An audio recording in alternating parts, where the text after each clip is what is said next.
말씀 같이 보시겠습니다. 사무엘하 9장 1절에서 13절인데요. 제가 먼저 읽겠습니다. 하루는 다윗이 물었습니다. 사울의 집안에 아직 살아남은 사람이 있느냐? 내가 요나단을 생각해 그에게 은총을 베풀고 싶구나.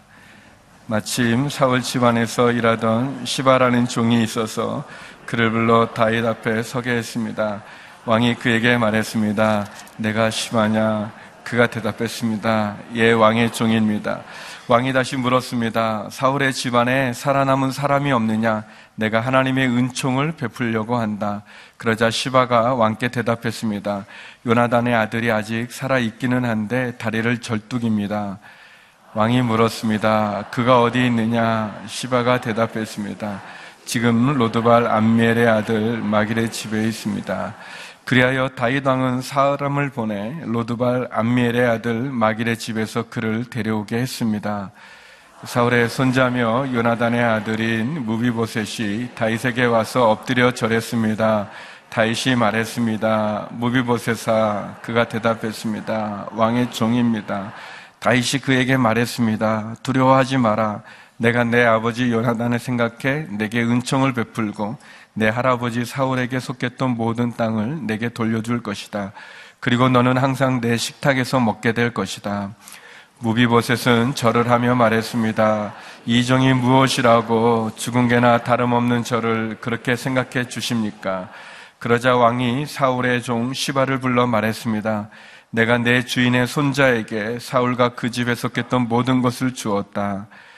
그러니 너와 내 아들들과 종들은 무비보셋을 위해 땅을 경작하고 곡식을 거두어 내 주인의 손자에게 양식을 대도록 하여라. 내 주인의 손자 무비보셋은 항상 내 식탁에서 먹게 될 것이다. 그때 시바는 15명의 아들과 20명의 종들이 있었습니다. 그러자 시바가 왕께 말했습니다. 당신의 종은 무엇이든 내 주 왕께서 종에게 명령하신 대로 하겠습니다. 그리하여 무비보셋은 왕의 아들처럼 다윗의 식탁에서 먹게 됐습니다.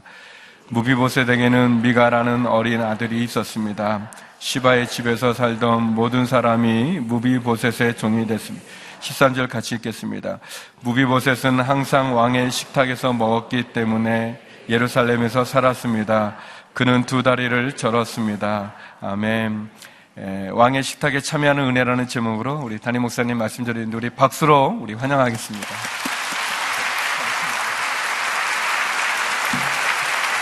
할렐루야. 우리 하나님의 은혜를 찬양합니다. 새벽마다 이곳저곳 다니다가 드디어 서빙고로 다시 돌아왔습니다. 이 자리에 함께 하신 국내 캠퍼스 해비전교회 또 기도처에 있는 성도님들 또 CGN TV로 또 함께 참여하는 분들 또 선교지에서 외롭게 또 머나먼 이국 땅에서 우리 CGN TV를 통해서 함께 참여하는 모든 성도님들 또 모바일로 나중에 컴퓨터에 앉아서 또 참여하셨던 모든 분들께 하나님의 은혜와 평강이 올 한 해 일평생 넘치기를 축원합니다. 은혜 아니면 우리가 살 수 있겠습니까? 이 세상은 은혜에 목말라 있고 또 은혜에 메말라 있습니다. 이 세상에서 일어나는 모든 일들 속에는 은혜를 잃어버렸고 또 은혜가 그 마음속에 메말라 버렸기 때문에 은혜의 근원이신 하나님을 떠났기 때문에 생겨나는 일들이 너무나 많습니다. 그렇지만 이 세상 속에서도 우리가 그 은혜의 맛을 경험할 수 있는 기회들이 참 많습니다. 제가 경험한 여러 가지 은혜들이 있지만 한 가지는 그 미국에서 공부할 때 트리니티 신학교에 아주 유명한 선교학자이신 폴 히버트 교수님이 계십니다.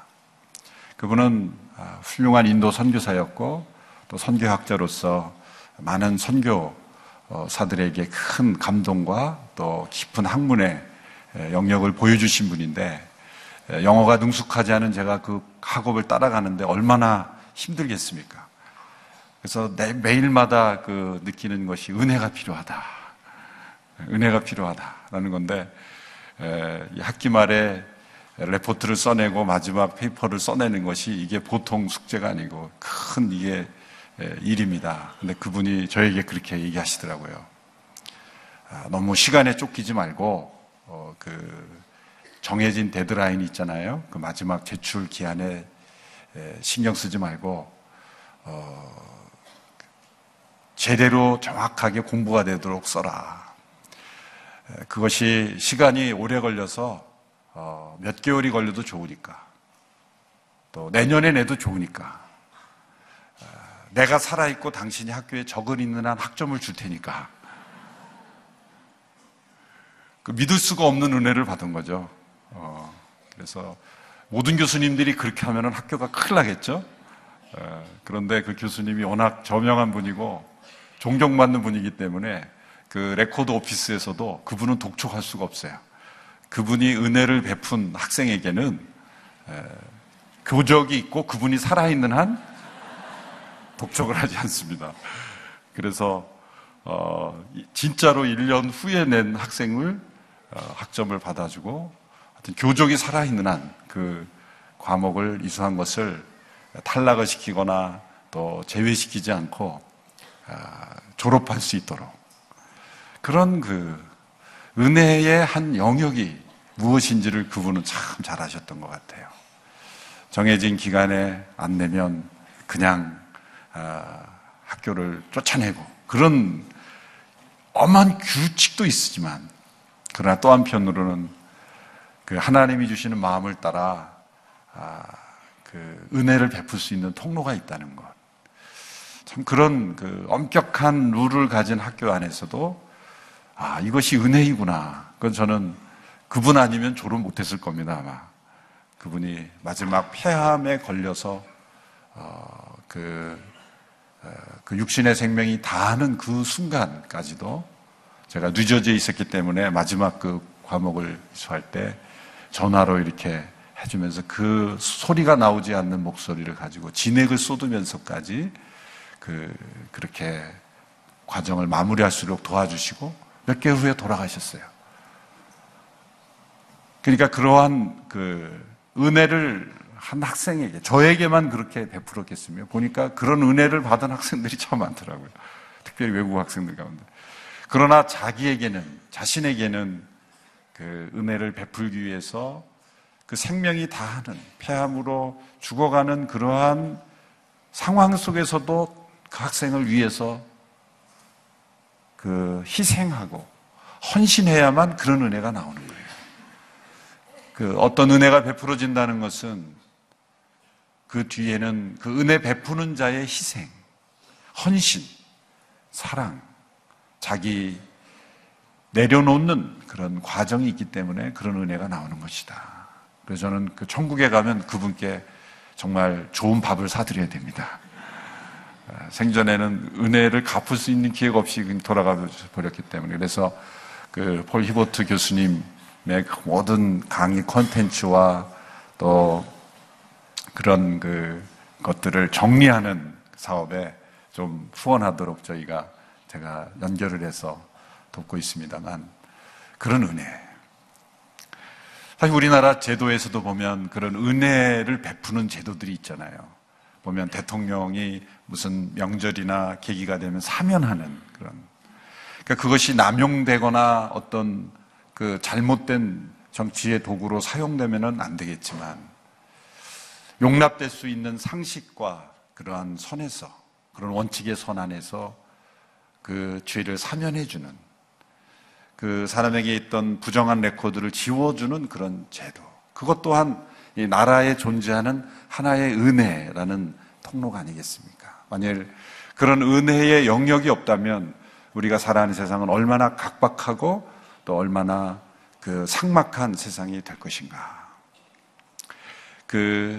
우리 김영주 목사님이 아름다운 곡을 작곡해 주셨지만 그 음에도 보면 꾸밈음이라는 게 있잖아요. 그 음을 더 아름답게 풍성하게 해주는 꾸밈음을 영어로 그레이스 노트라고 그러더라고요. 그 정해진 음이 아닌 것 같지만 그러나 그 음을 더 풍성하게 해주는 그런 꾸밈음. 우리의 인생에 은혜가 아니면 우리 인생은 너무나 삭막하고 살기 힘든, 숨쉬기조차 힘든 인생이 될 것입니다. 은혜가 은혜되기 위해서 우리는 진리를 깨닫고 또 진리 안에 거해야만 은혜가 더 풍성해진다는 것을 우리는 새해 주제를 통해서 깨달았습니다. 예수님이 우리에게 베푸신 은혜는 진리를 무너뜨리고 또 진리를 외면하는 은혜가 아니라 그 진리를 자신의 희생을 통해서 행하심으로 새 언약의 중보자가 되심으로써 우리에게 은혜 베풀 수 있는 그런 하나님의 통로가 되었다. 은혜는 예수 그리스도를 통하여 오십니다. 그래서 이 through Christ, 예수 그리스도를 통하여 오십니다. 은혜와 진리는 예수 그리스도를 통하여 오시는 것입니다. 그분은 하나님과 우리 사이를 연결시키는 다리가 되고 또 대속제물이 되심으로써 십자가를 통하여 우리는 하나님의 은혜를 받을 수 있는 근거가 된 것이죠. 십자가는 하나님의 자기 희생의 결과입니다. 하나님께서 진리를 지키신 결과입니다. 그 아들을 십자가에 내어주시기까지 희생하셨기 때문에 우리에게 하나님의 은혜가 주어질 수 있는 것입니다. 이 메마른 세상 속에 우리가 하나님의 은혜를 경험하기 위해서 우리는 언제나 십자가 앞에 나가야 합니다. 예수 그리스도의 십자가를 통하여 우리에게 은혜가 베풀어지기 때문입니다. 우리가 예수 그리스도의 이름으로 기도하는 것, 그것은 모든 은혜의 통로가 예수 그리스도라는 것을 고백하는 것입니다. 그 십자가 앞에는 누구든지 나올 수 있습니다. 제한이 없고 차별이 없고, 그리고 그 사람이 어떠한 인생을 살았든지 간에 조건 없이 받아주시는 것이 바로 하나님의 은혜입니다. 예수님이 그 십자가 앞에서, 십자가 위에서 이렇게 초대하셨죠. 수고하고 무거운 짐진 자들아 다 내게로 오라. 내가 너희를 쉬게 하리라. 누구든지 값없이 와서 받을 수 있는 은혜가 그리스도에게 있습니다. 그런데 누구든지 또 어떠한 모습이든지 있는 그대로 나오게 하시는 은혜지만 그 은혜는 우리를 그 수준에 머무르게 하시지 않는다는 거죠. 값없이 우리에게 베풀어 주시는 은혜, 조건 없이 베풀어 주신 은혜, 우리의 상태와 상관없이 우리를 그 은혜 속에 초청하시는 하나님의 은혜는 결코 그 수준에 머무르게 하지 않습니다. 그 은혜 속에 들어온 사람들은, 그리스도를 통하여 하나님의 은혜를 경험한 사람은 옛 언약 가운데 있었을 때는 아무런 변화가 일어나지 않습니다. 역사가 아무리 변화가 되고 하나님이 아무리 심한 어떤 경고를 주고 심지어 온 세상을 다 쓸어버리시는 심판을 행하셔도 사람은 변하지 않았다는 거예요. 노아의 홍수의 심판으로도 바벨론의 심판으로도 수없이 많은 하나님의 진노의 심판이 역사 속에 임했지만 사람의 본질은 변하지 않았다는 거예요. 그러므로 값없이 받아주시고 이제 너희는 구원받았다라고 끝나는 것이 하나님의 구원이 아니라는 거죠. 하나님의 은혜로 그것이 끝나는 것이 아닙니다. 만약 그것이 은혜라면 은혜가 아닙니다. 하나님의 은혜는 언제나 진리를 행하게 하시는 은혜입니다. 우리가 예수 그리스도를 통하여 은혜를 받았으면 그 은혜는 두 번째로 나가요. 그것은 그리스도 안에 거하게 하시는 은혜예요. 예수님이 요한복음 15장에서 말씀하셨죠. 너희가 내 안에 거하고 내 말이 너희 안에 거하면 열매 맺는 인생이 된다. 그리스도를 통하여 주시는 은혜는 우리로 하여금 그리스도 안에 거하게 하심으로 이제는 그리스도께서 내 안에서 살아 계시는 은혜예요. 이제는 내가 사는 것이 아니라 오직 내 안에 그리스도께서 사신 것이다. 이 빌립보서 1장의 사도 바울의 고백과 요한복음 15장에서 예수님 말씀하신 대로 너희가 나를 떠나서는 아무것도 할 수 없느니라. 정말 그런 고백이 우리 가운데 있습니까? 예수를 믿지 않고도 잘 살고 행복하게 사는 것 같지 않습니까? 그것은 그리스도 예수 안에 있는 하나님의 은혜를 모르는 사람들이 일시적인 인생 가운데 진짜 생명을 모르고 살아가는 사람들이 겉에 보기에는 사는 것 같지만 그러나 죽음 앞에 서 있을 때 이것이 진정한 인생이 아니었다는 걸 깨닫게 되죠. 오직 예수 그리스도 안에 있을 때만 우리는 이 땅에서 영원한 생명을 누릴 수 있고, 그리고 그 하나님의 은혜로 우리가 그리스도 안에 거할 수가 있는 것이죠. 내가 그리스도 안에, 그리스도가 내 안에. 그러므로 갈라디아서 2장 20절의 고백처럼 이제는 내가 산 것이 아니요 오직 내 안에 그리스도께서 사시는 것이다. 그래서 in Christ, 그리스도 안에 거하는 삶. 그래서 날마다 이 은혜 속에 거하는 삶은 이런 고백을 합니다. 나는 주님을 떠나서는 아무것도 할 수 없습니다.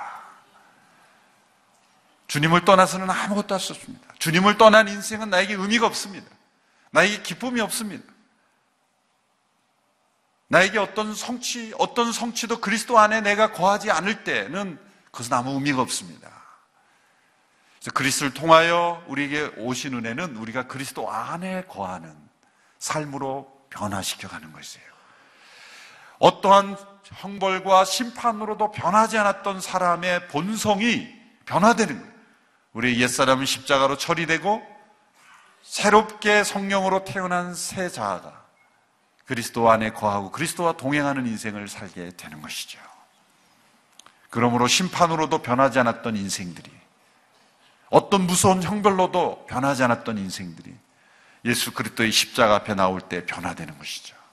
거룩하게 변화되는 거죠. 진리를 행하는 인생으로 점점 바뀌는 거예요. 그러면 세 번째 단계에 어떤 단계에 도달하게 됩니까? 그리스도를 통하여 우리에게 오신 은혜는 그리스도 안에 거하는 은혜로 바뀌고, 세 번째, 마지막 은혜는 그리스도와 같이 변화되는, 그리스도처럼 변화되는 놀라운 은혜가 우리에게 예비되어 있는 것입니다. 그건 우리가 모르는 사이에 조금씩 그리스도처럼 변화되는 거예요. 이건 마지막 날에 우리가 예수 그리스도로 구원받으면 이 세상에선 그리스도와 상관없이 살다가 나중에 그리스도처럼 확 변하는 게 아니라 이 땅에서 살 때 우리에게 조금씩 그리스도와 같이 변하는, 내 안에서 은혜와 진리의 그 성품이 공존하는, 균형을 이루는, 은혜와 진리로 충만한 그리스도의 인격이 우리 속에 나타나는 거죠. 그리스도처럼 변하는 거예요. Like Christ, 그리스도와 같이 되는 거예요. 그러므로 누구든지 내게로 오라 라고 은혜로 초청하신 예수 그리스도는 우리를 절대로 있는 그대로 내버려 두지 않습니다. 반드시 우리를 그리스도 안에 거하게 하시고 그리스도처럼 변하게 하심으로 우리 모두가 다 그리스도와 같이 아름다운 하나님의 아들의 형상대로 변화되게 하시는 거예요. 이것이 우리에게 날마다 예비된 은혜요, 누려야 될 은혜요, 우리가 체험해야 될 은혜인 것입니다. 그럼 우리의 신앙생활이 율법적이 된다는 것은 예수님처럼 살아야 되는데 그러지 못했습니다, 맨날 그 수준에 머무르는 게 아니에요. 주일날 예배당에 와서 우리가 함께 기도할 때 사실은 우리 많은 장로님들이 계시지만 그 한 교회의 영성을 확인해 볼 수 있는 그러한 여러 축도가 있지만, 여러 예배 순서가 그렇지만은 그 대표 기도하는 장로님들의 기도를 보면 그 교회의 수준을 알 수 있는 거예요, 사실은. 그래서 그 기도를 들어보면 어떤 경우에는 패배자의 기도만 나올 때가 많아요. 그렇게 살지 못했습니다. 그러니까 패전 보고하는 그런 형식이 될 때가 많은데, 언제 승전거가 좀 나오나 그럴 때가 좀 있어요. 근데 어떤 기도를 들어보면 우리가 그리스도 안에 거함을 감사하고, 또 지난 한 주간도 승리할 수 있음을 감사하고, 또 우리가 그리스도와 같이 변화될 수 있음을 감사하고, 그렇게 감사와 찬양과 승리의 보고가 많은 기도를 들으면 승리했구나. 우리의 매일매일의 기도가 어떻습니까? 아침에 출근할 때, 큐티할 때는 하나님의 은혜를 붙잡고 날지만 돌아올 때는 하나님, 오늘도 또 졌습니다. 오늘도 좀 무너졌습니다. 그러나 하나님의 은혜로 우리가 다시 시작할 수 있음을 감사하고, 하나님의 은혜 안에는 언제나 새로운 시작이 있다는 것, 새로운 출발이 있다는 것. 그래서 우리 모두가 그리스도 안에서 자라가고 그리스도 안에서 강하고 은혜의 보좌 앞에 날마다 나아가고 우리가 그리스도와 같이 변화되는 그런 놀라운 은혜가 있게 되기를 축원합니다. 그래서 천국에 가면은 가장 천국에서 많이 회자되는 단어가 무엇일까라는 질문을 던진 사람이 있죠. 그 대답은 뭘까요? 은혜입니다. 왜요? 천국에서 만나자마자 저 사람 안 왔을 것 같은 사람이 와 있는 거예요. 당신 여기 어떻게 왔어? 그럴 때 은혜지요, 은혜. 그래서 대답하는 거예요. 그리고 그 사람은 또 다른 사람, 넌 또 왔어? 그러는 거예요. 넌 어떻게 왔어요? 은혜지, 은혜. 그러면은 예수 잘 믿던 사람도 그러면 그런 사람만 있는 게 아닌가. 천국에 가면 세 가지가 놀란다 그러죠. 오지 않을 것 같은 사람이 와 있는 거에 놀라고, 그리고 자기 같은 사람이 거기 와 있다는 거에 놀라고, 그리고 올 것 같은 사람이 없다는 것에 놀라고, 놀라는 그런 천국이 될 텐데, 모두가 다 은혜라는 거예요. 은혜. 천국. 모든 대답에서 가장 많이 나오는 일평생 영원토록 단어가 은혜다. 그래서 저희 집 두 아이의 이름을 다 은혜라고 줬어요. 둘째 딸의 이름은 은혜고, 진짜 그대로. 첫째 아이들은 은택, 풍성한 은혜라는 거죠. 은택을 잊지 말라. 천국에서 가장 많이 불려지는 단어라 그래서. 이 하나님의 놀라운 은혜가 우리의 삶 속에 충만하게 넘쳐나기를 축원합니다. 오늘 우리 함께 읽은 이 말씀, 정말 구약 성경에서 하나님의 은혜가 무엇인지를 가장 아름답게 보여주는 그림이죠. 이 다윗의 영성에 나타난 이 하나님의 은혜는 정말 예수 그리스도를 가장 잘 닮은 모습이에요. 그리스도를 통하여 받은 은혜일 뿐만 아니라, 그리스도 안에 거하는 은혜일 뿐만 아니라 그리스도와 같이 변화된 은혜. 그것이 그리스도가 오시기 전에도 예수 그리스도의 조상이 되신 그 다윗 왕의 그 성품과 영성에서 은혜의 통로가 되는 그런 아름다운 모습을 볼 수가 있습니다. 우리가 그리스도와 같이 변화됐다는 증거가 뭘까요? 그것은 은혜가 필요한 사람에게 은혜의 통로가 되어주는 사람입니다. 여러분, 내가 누군가의 은혜가 통로가 될 수 있다는 것, 이것이 얼마나 놀라운 은혜입니까? 우리가 그리스도를 만나기 전에는 날마다 필요로 하는 사람이었어요. 더 가져야 된다고 생각했어요. 그리고 내가 목마른 인생이었어요. 그리고 많은 것을 더 달라고 하는 인생이었어요. 그런데 그리스도를 만나고 그리스도 안에 거하고 그리스도와 같이 변화된 인생, 영광스럽게 변화된 인생은 이제는 은혜의 통로가 되는 인생이에요.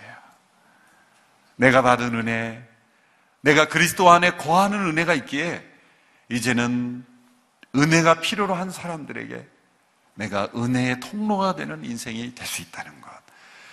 이것이 그래야 됩니다로 끝나는 것은 율법으로 그치는 거예요. 내가 내 안에서 하나님의 은혜가 흘러 넘쳐서 해야 한다라는 그런 법에 순종하는 것이 아니라 내 안에서 은혜가 통로가 되어지는 역사, 이게 진짜 은혜입니다. 여러분, 누군가의 은혜의 통로가 되어야 한다가 아니라 되어지는 은혜의 역사가 우리의 삶 속에 일어나기를 축원합니다. 사실 오늘 이 사무엘하 9장의 본문은 지난 다윗의 생애를 할 때 저희가 함께 살펴보았던, 저를 통해서든 우리 담당 목사님을 통해서든 어느 목사님을 통해서든 한번 우리 교회 전체가 한번 지나갔던 본문입니다. 그래서 좀 이번 설교 리스트에서 빼려고 했어요. 어제 저녁 다 다른 본문으로 준비를 다 해놓는데 자꾸 이 본문이 생각이 나는 거예요. 그래서 이 고민이 되는 거예요. 이거 설교 준비를 다 해놓은 거 이거 아까운데 이거.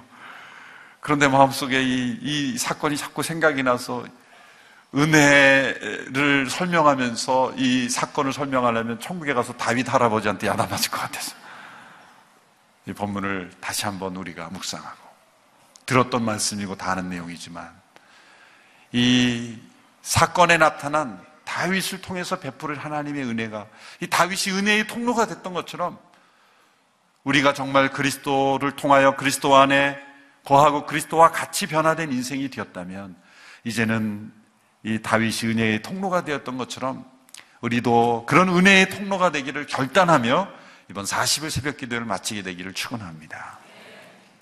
사무엘하 9장 1절에 보면 다윗이 은혜 베풀 대상을 찾았습니다.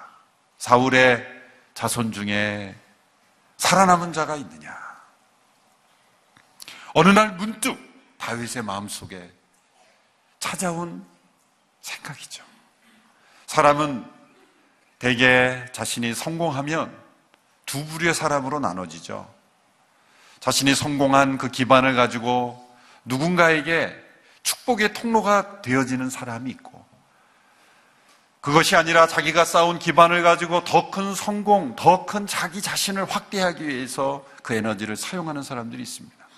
누군가의 은혜를 베푸는 것 같고 누군가에게 도움을 주는 것 같지만 그 배경도 보면은 사실은 일종의 거래라고 할까요? 일종의 투자라고 할까요? 내가 이 사람에게 이런 걸 베풀면 이 사람이 나에게 무엇인가 또 돌아오는 것이 있을 거라고 생각하는 선에서만 베푸는 것. 사실 그렇게만 해도 세상은 살기 좋아질 거예요. 그렇지만 그 동기가 순수한 은혜에서 나오는 행위가 아니라 나에게 돌아올 것을 기대하고 자기에게 있는 것을 베푸는 것은 사실 일종의 거래고 투자죠. 그러나 되돌아올 곳이 없는 대상, 어쩌면 나에게 감사조차, 나에게 기대조차, 나에게 아무런 돌아올 곳이 없는 대상에게 자신에게 주어진 축복을 나누는 것, 그 진짜 은혜를 경험하는 통로가 되는 것입니다. 다윗이 지금 찾고 있는 은혜의 대상은 누굽니까? 사울의 자손들. 다윗과 사울의 그 관계를 잘 아시죠? 사울이 얼마나 다윗을 죽이려 했고 못되게 했는지, 정말 사람이 이렇게 못될 수가 있는가 라는 모습을 사울에게서 봤죠. 사울의 모습이 없었더라면 정말 못된 사람들에 의해서 고통당하는 수많은 사람들이 위로받을 데가 없었을 거예요. 사울이 그러한 역할을 이 세상에서 했기 때문에 다윗의 입장에서 사울이라는 존재로부터 괴로움을 당하는 수많은 사람들이 그 시편을 통해서 위로를 받고 격려를 받고 그 속에서 살아남는 거 아니겠습니까? 그 사울의 자손이에요. 저는 이 다윗이 요나단의 자손 중에서 살아남은 사람이 있느냐, 그렇게 말했다면 이해가 될 것 같아요. 다윗은 요나단으로부터 은혜를 입었잖아요. 돌봄을 받고 위로를 받고 그리고 도망갈 수 있는 그런 생명을 보존받는 그런 은혜를 입었으니까 요나단의 자손 가운데 은혜를 베푸는 것은 이해가 갑니다. 그런데 다윗은 이 은혜의 대상을 확장시켰잖아요. 요나단의 후손이 아니라 사울의 자손 중에서, 그거는 요나단의 직계 후손만이 아니라 그 다윗이 남왕국 유다의 헤브론에서 통치할 때 북왕국 이스라엘에서 있었던 그런 사울의 또 다른 아들, 사울의 또 다른 후손도 포함이 되어 있는 거예요.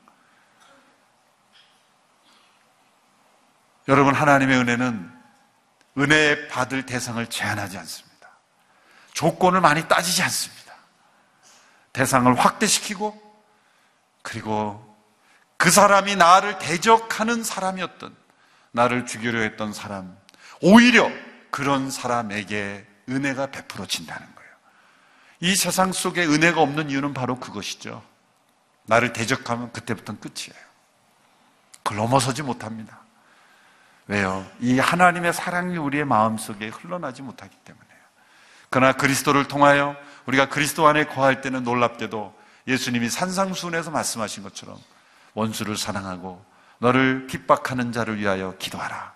이같이 한즉 너희가 하나님 아버지의 아들이 되리니. 이것은 아들이 된다는 게 원수를 사랑해야만 하나님의 자녀가 된다는 게 아니라 가장 자녀다운 자녀가 되는 것이다. 아버지 하나님을 닮은 자녀가 되는 것이다. 바로 이 다윗의 영성 속에, 다윗의 모습 속에 그 모습이 흐르고 있는 거예요. 은혜 베풀 대상을 찾아보니 사울의 자손 중에 사울의 손자 무비보셋이라는 사람이 살아남아 있다는 것을 알게 됩니다. 또 감사하게도 무비보셋은 요나단의 아들이었습니다. 다 죽고 요나단 아들 사울의 손자인 무비보셋. 무비보셋이라는 이름의 뜻은 수치스러운, 가장 치욕스러운 그런 그 뜻입니다. 빅 쉐임, 아주 큰 치욕이다.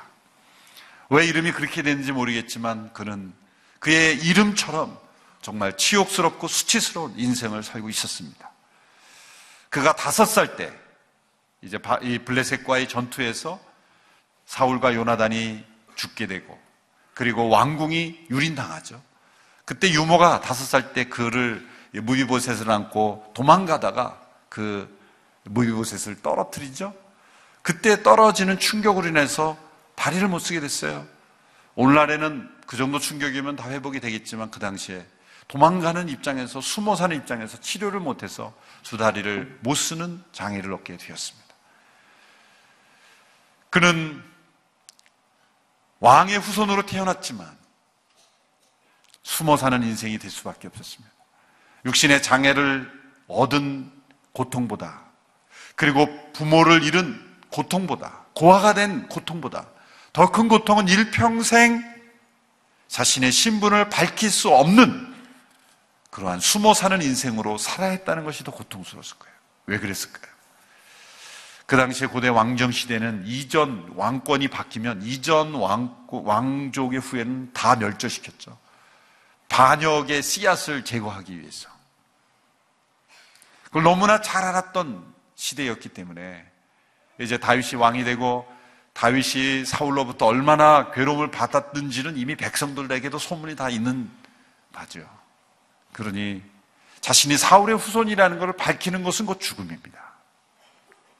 그러므로 그는 숨어 사는 인생이 되었던 것입니다.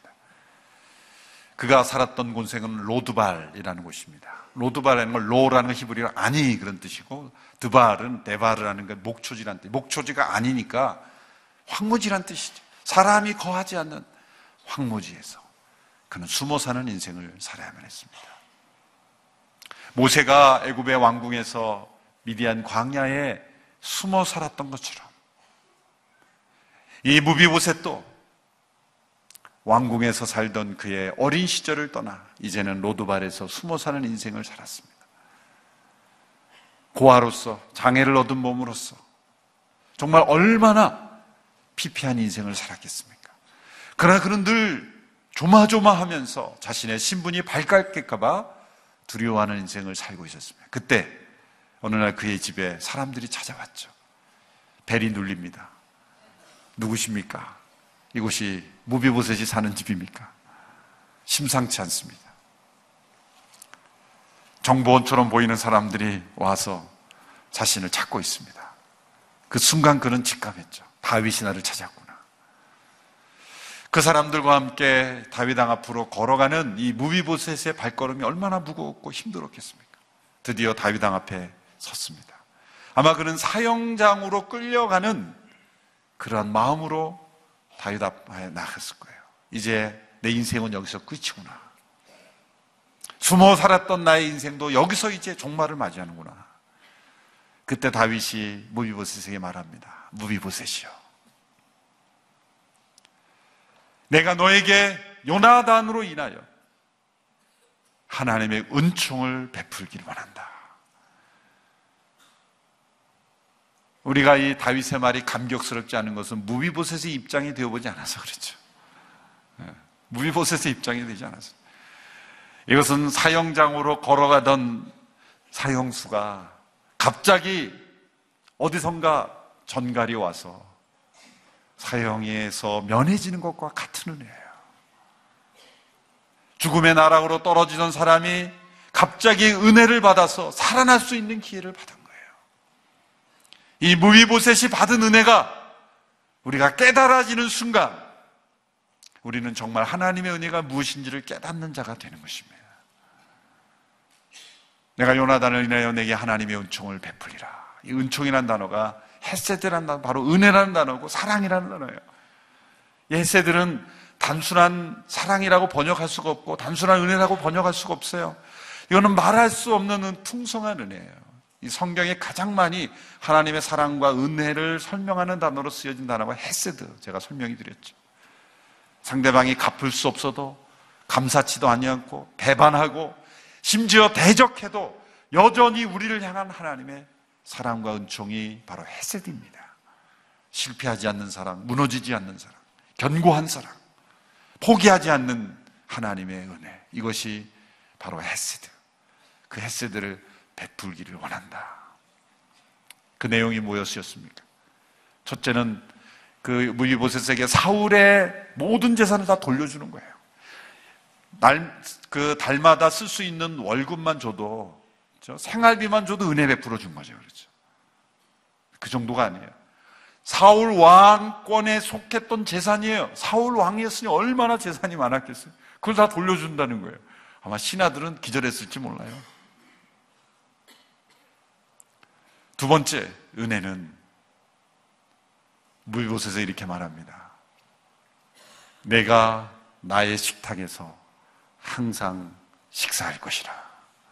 왕의 식탁에서 매일매일 함께 왕자 중 하나처럼 너는 나와 함께 식사할 것이다. 여러분, 그냥 먹고 살 수 있도록만 해줘도 이건 너무나 큰 은혜예요. 근데 굳이 자신의 식탁에서 매일 먹게 할 필요가 있었을까요? 여러분, 우리가 하나님께서 우리에게 베풀어 주신 은혜가 이 무비보셋에게 베풀어 주신 은혜인 것을 발견해야 진정 우리 하나님의 은혜가 날마다 놀라운 것입니다. 무비보셋이 왕의 식탁에서 날마다 걸어나가면서 식사할 때 어쩌면 무비보셋의 불편한 다리채 때문에 늦게 와왔을지도 모르겠어요. 그 왕의 식탁에는 누가 있었어요? 잘생긴 아들 압살롬, 그렇죠? 수능 만점 받은 천재 솔로몬, 그 훌륭한 장군 요압, 뭐 이런 사람들이 식사하는 거예요. 거기에 사울의 손자 무비보셋이 나와서 식사했던 거예요. 처음에는 눈총을 줬을지도 몰라요. 제가 왜 여기 끼어야 되나. 그러나 어느 누구도 이 무비보셋이 그 식탁에 식사하는 것을 거부할 수 없었어요. 어쩌면 끼어서는 안 되는 사람, 또 낄 수 없는 사람, 그 사람이 왕의 식탁에서 함께 식사한다는 거예요. 여러분, 이 무비보셋에서 저와 여러분의 모습을 발견해야만 우리는 하나님의 은혜가 놀라운 것입니다.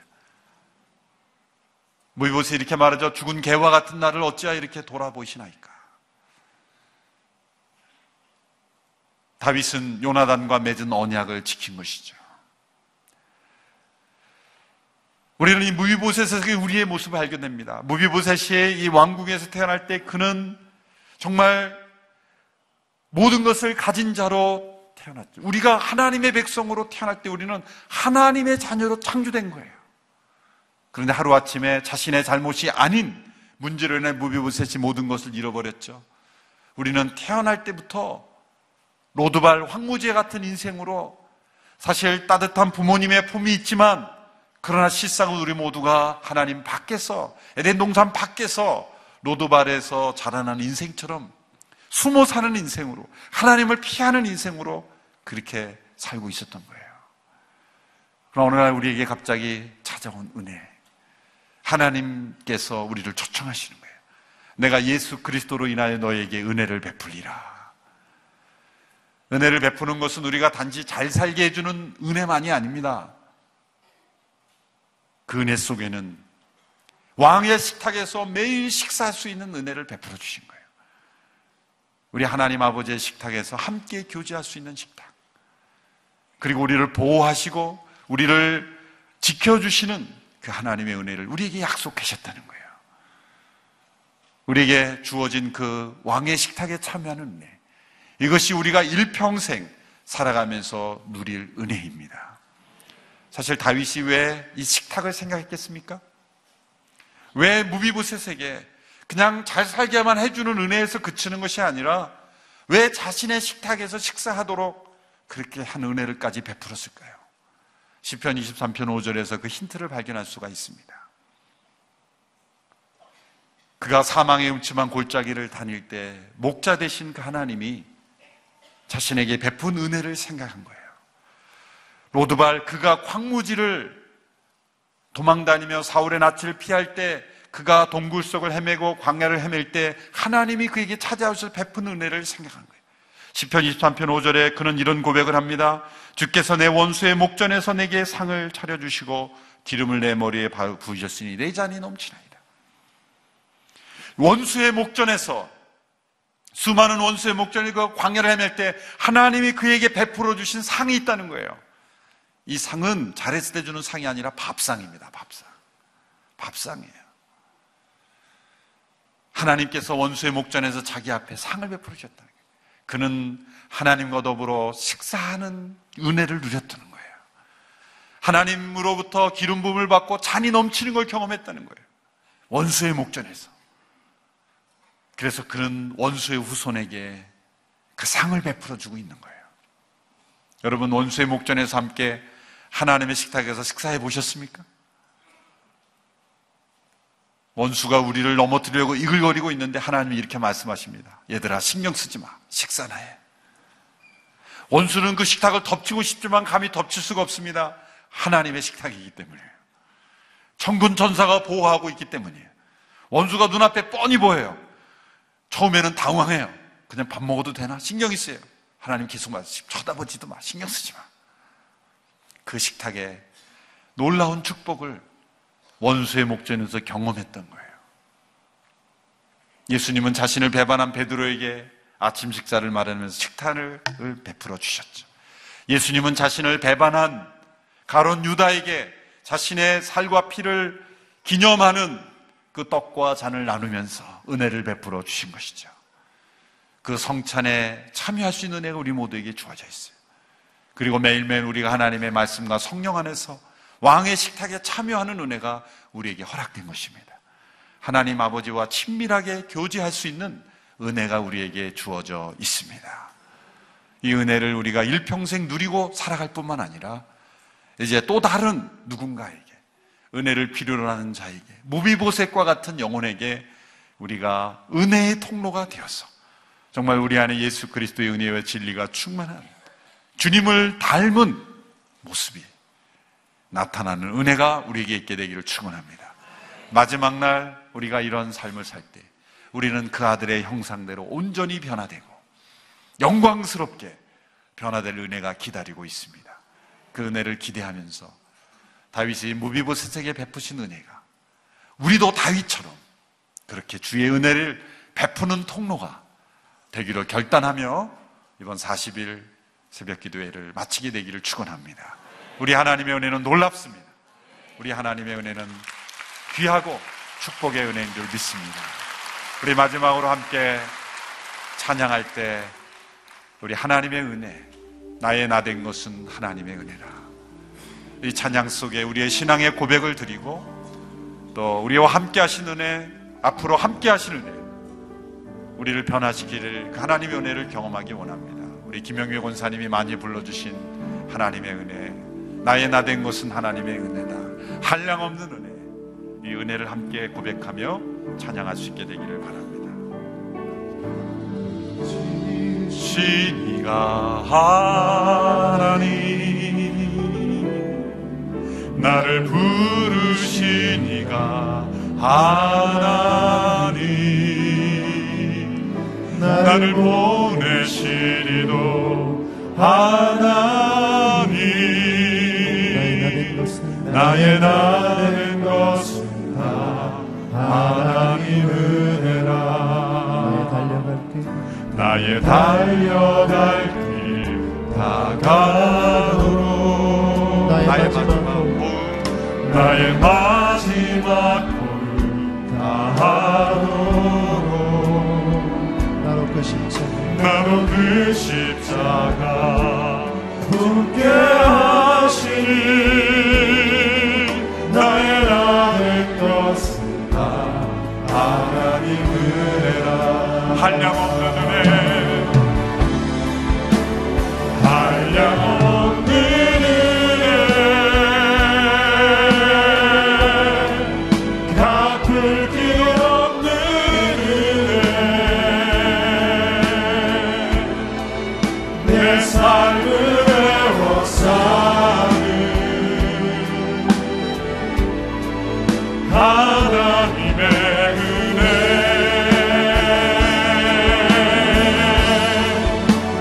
주저함 없이 그 땅을 밟고 나를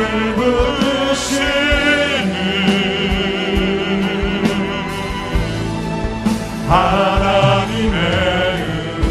한번 찬양합니다. 나를 지으시니가 하나님, 나를 지으시니가 하나님. 가슴에 손을 얹고 고백하며 찬양합니다. 부르시니가 하나님, 나를 보내시리도 하나님.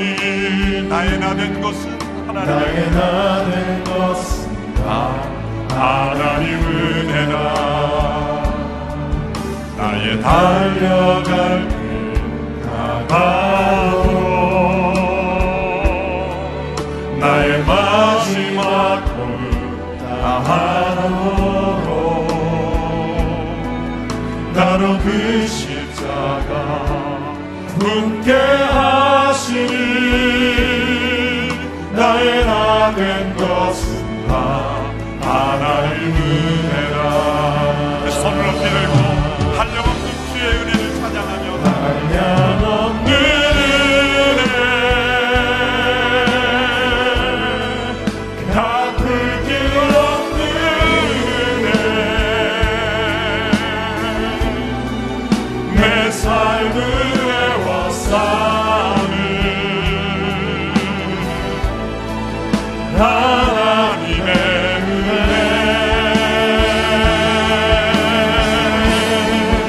나 주저함 없이 그 땅을 밟은 곳 나를 붙드시는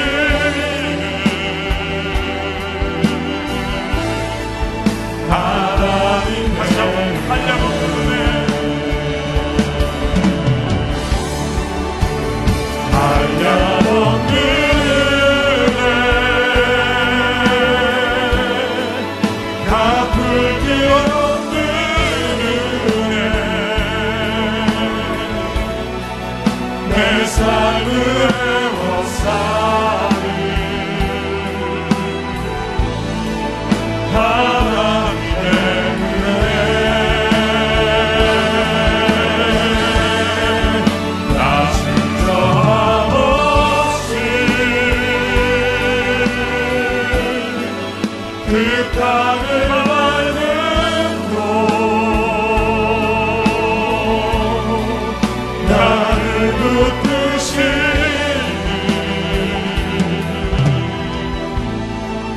하나님의 은혜. 이 시간 함께 기도하며 나아가겠습니다. 하나님의 은혜는 한량없으시고 변함없으시고 포기하지 아니하시고 나의 죄와 허물을 넘어서는 하나님의 은혜인 줄로 믿습니다. 나의 실패 가운데도 다시 시작할 수 있는 은혜를 베풀어 주신 줄로 믿습니다. 나의 절망스러운 상황 속에서도 나를 향한 하나님의 은혜는 포기하지 아니하시고 버리지 아니하시고 나와 함께 하시는 줄로 믿습니다. 이 은혜를 믿지 못했습니다. 은혜를 바라보지 못했습니다. 이번 40일을 통하여 다시 한번 하나님의 은혜 앞에 나왔습니다. 일평생 은혜의 보좌 앞에 나오는 인생이 되겠습니다. 은혜의 통로가 되는 인생이 되겠습니다. 나를 통해 하나님의 은혜가 풍성하게 흘러나가기를 원합니다. 예수 그리스도 안에 있는 하나님의 은혜로 풍성한 인생으로 나가게 되기를 원합니다. 우리 같이 한번 기도하며 나가겠습니다. 하나님 아버지, 한량없는 하나님의 은혜로 인하여 우리의 마음이 기쁘고 감사하고 그리고 새로운 시작을 할 수 있음에 감사합니다. 좌절과 절망할 수밖에 없는 상황 속에서 날마다 다시 시작할 수 있는 은혜를 주시고 우리의 죄와 허물에도 불구하고 우리를 버리지 아니하시는 하나님의 은혜의 손길로 우리를 붙잡아 주신 것을 감사합니다. 아버지 하나님, 우리 모두가 주의 은혜가 얼마나 놀라운지, 주의 은혜가 얼마나 풍성한지, 주의 은혜가 얼마나 한량없으신지 우리가 갚을 수 없는 하나님의 은혜로 우리를 붙잡아 주신 것을 감사합니다. 아버지 하나님, 우리 모두 가운데 함께 하신 주의 은혜가 넘치고 넘쳐 우리의 이웃에게, 우리의 사회, 이 세상 속에 하나님의 은혜가 부어지는 통로가 되게 하여 주시고 2014년도에는 은혜와 진리가 충만한 인생으로 우리를 붙잡아 주시기를 원합니다. 우리 안에 아름다운 그리스도의 형상이 비어지기를 원합니다. 우리를 통해 하나님의 은혜가 흘러나기를 원합니다. 주여 역사하여 주시고 우리 가운데 임재하여 주시고 주여 우리를 통해 아름다운 그리스도의 은혜가 이 세상 속에 십자가의 은혜가 구속의 은혜가 우리를 통해 흘러나게 하여 주시옵소서. 예수 그리스도 안에 있는 은혜와 진리가 충만한 인생으로 우리를 변화시켜 주시옵소서. 하나님 아버지, 우리에게 은혜로 찾아와 주심을 감사합니다. 무비보셋과 같은 인생이죠. 버림받은 인생, 상처 입은 인생, 숨어 사는 인생, 그 누구도 다가오지 않았던 인생이지만 그러나 그리스도 안에서 우리를 찾아와 주심을 감사합니다. 하나님 안에서는 버림받은 영혼이 한 영혼도 없다는 것을 깨닫게 하시고 우리 한 사람 한 사람을 구속하시고 우리 한 사람 한 사람을 왕의 식탁에서 하나님의 왕자여 공주로 매일매일 함께 식탁하며 하나님의 보호와 하나님의 풍성함과 하나님의 사랑을 누릴 수 있는 존재로 불러주신 것을 감사합니다. 그 은혜 속에 일평생 거하기를 원합니다. 그 은혜의 식탁 앞에 날마다 나가게 되기를 원합니다. 원수의 목전 앞에 있을지라도 그리고 그 어떤 사람들이 우리를 무너뜨리려 할지라도 왕의 식탁에 참여하는 은혜 속에 거할 때 우리는 승리하게 될 줄로 믿습니다. 또 다른 무비보셋에게 하나님의 식탁에 초대하는 저희들이 되게 하여 주시고 은혜의 통로가 되게 하여 주시옵시고 은혜 없는 이 세상 속에 하나님의 은혜와 진리가 드러나게 하는 우리 모두가 되게 하여 주옵소서. 예수님의 이름으로 기도하옵나이다. 아멘.